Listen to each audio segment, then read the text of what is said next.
আপনার ফোন যদি কখনো কোথাও হারিয়ে যায় বা চুরি হয়ে যায়, তাহলে চুরি হওয়া বা হারিয়ে যাওয়া ফোন আপনি খুব সহজে কিন্তু বের করতে পারবেন বা খুঁজে পাবেন।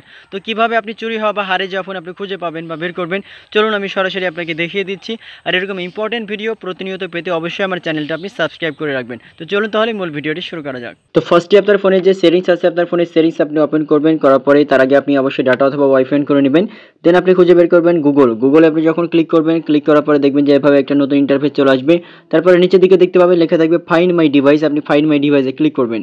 ক্লিক করার পরে এটা যদি আপনার এখানে যদি অফ করা থাকে, আপনি এটা চালু করে দিবেন। আপনার ফোনে যদি কোনো লক থাকে, আপনার ফোনের লকটা সাবমিট করে দিবেন। তারপরে এটা কিন্তু ওপেন হয়ে যাবে। এখন দেখেন এখান থেকে আপনার ফোনে গুগল লোকেশনটা আপনি চালু করে দিতে পারেন। ফাইন্ড মাই ডিভাইস অ্যাপ, তারপর হচ্ছে ফাইন্ড মাই হচ্ছে ডিভাইস ওয়েব। এই দুটার মধ্যে এটা হচ্ছে ডিভাইস অ্যাপ, অ্যাপের মাধ্যমে আপনি বের করতে পারবেন, আর এটা হচ্ছে ওয়েবসাইটের মধ্যে বের করতে পারবেন। তো আমি এখন দেখাবো যে আপনি অ্যাপের মাধ্যমে কিভাবে আপনি বের করবেন। তো এটা আপনি এটা আপনার ফোনে এটা করে রাখবেন। দেন যখন কোনো সময় আপনার ফোন যদি হারিয়ে যায় বা যদি কোথাও যদি আপনি ফেলে রেখে চলে আসেন, আপনি গুগল প্লে স্টোরে আসবেন। গুগল প্লে স্টোরে আসার পরে গুগল ফাইন্ড মাই ডিভাইস এই অ্যাপসটা আপনি ইনস্টল করে নেবেন। তারপরে এটা আপনি ওপেন করবেন।